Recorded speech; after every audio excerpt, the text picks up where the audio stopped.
I was set to marry in less than a week, convinced I had found the love of my life. But a single message shattered my world. You need to know what happened in Vegas. My heart raced, and it wasn't my fiancée sending it. It was one of her friends, the one I'd always suspected harbored feelings for me, though I'd never encouraged them. That day, she was about to drop the most explosive bomb, claiming it was to save me from a cruel deception. Her words hit like a punch to the gut. Your fiancée spent the night with 13 men during her bachelorette party, and she was sober enough to know exactly what she was doing. I froze, my body turning to ice. At first, I dismissed it as jealousy or a twisted prank. But then came the evidence: photos, videos, each more damning than the last. There she was, laughing in a Las Vegas hotel room, surrounded by strangers, with her friends recording it all. In that moment, I realized my wedding wasn't just ending. It was about to become the biggest scandal my town had ever seen. Yet, before acting, I had to verify every detail. I'd always prided myself on trust being the cornerstone of any relationship. And for 3 years, I believed I'd found a woman who would never betray me. She laughed at my jokes, held me close at night. I thought it was true love.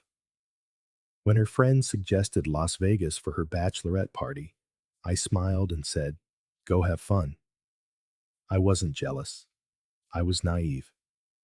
As she packed her bags, she gave me a lingering kiss, one that made me feel irreplaceable. Little did I know, it would be the last honest moment we shared. The day she left, nothing seemed amiss. Now, looking back, I curse myself for missing the signs, the overzealous excitement from her friends, the odd glint in her eyes. That night, the message arrived, my phone screen lighting up in the darkness. You need to know what happened in Vegas. I called her immediately. Her voice was steady, almost cold. I care about you and can't let you marry someone like that.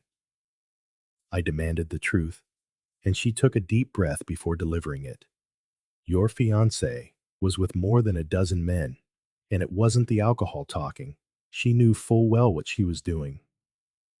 She promised proof, and it came: videos and photos that gutted me. I drew the curtains tight before watching, not wanting anyone to witness my unraveling. There she was, the center of attention, laughing amid a tangle of bodies, her friends cheering from the sidelines. It wasn't just betrayal, it was a stranger staring back at me. As I scrolled through the images, each one landed like a fresh blow. Her carefree smiles, the poses, the sheer audacity. I saved it all in a secure folder, determined not to react impulsively. Intriguingly, in many of the videos, the friend who sent them was front and center, filming with a look that wasn't malicious but weary, as if she'd endured this charade long enough. She wasn't out to destroy me. She wanted to open my eyes. We met at a quiet cafe in Henderson, Nevada, just a short drive from Las Vegas. The morning sun bathed the wide, empty streets, and the scent of fresh coffee and buttered pastries wafted through the glass door. She was already there, sipping a cappuccino by the window. With a subdued wave, she greeted me as I sat across from her. Without preamble, she slid her phone over. "There's more you need to see." The video showed my fiancée in a hotel bathroom, boasting to her friends about her scores that night, treating it like some twisted game. My stomach churned, rage boiling within. When it ended, she met my gaze firmly. You can't marry her after this. Her tone held no anger, only the weight of undeniable truth. As her words sank in, I felt my resolve solidify. The wedding was over. Then she confessed softly, I know this isn't the time, but I've always had feelings for you. Watching you with her was agony. I paused, absorbing the revelation, and replied, You have no idea what this means, but right now, I need to end this for good. She nodded in understanding, and I left, determined to expose the truth before she could spin her web of excuses. Back home, the wedding invitation stared at me from the counter, a mocking reminder of how close I'd come to folly. I called my brother. I need you at the rehearsal, but not to practice. He hesitated. What are you planning? I said simply, to show the truth. That night, I compiled a single video, editing the evidence with captions, letting the raw reality speak for itself. No grand speeches, just unfiltered facts. The next day, I arrived at the church under the pretense of final arrangements. I enlisted the AV technician for a surprise, and as we set up the projector, my heart pounded. Not with nerves, but anticipation. To ensure she couldn't evade it, I messaged the friend, Be at the rehearsal. You won't want to miss this. She replied, I won't. The hall filled with the hum of conversations, groomsmen, bridesmaids, family admiring the floral decor. I lingered in the shadows until she entered, in a simple white dress, her hair pinned back, that rehearsed smile in place. Our eyes met, and for a split second, she faltered but quickly composed herself. The charade was about to crumble. Once everyone settled, I stepped to the microphone. Before we begin, I need to show you something important. The room fell silent as the lights dimmed. The screen lit up with our happy memories, trips, laughter, drawing soft sighs. She relaxed, thinking it a tribute, but then the tone shifted. The images morphed into cell phone footage.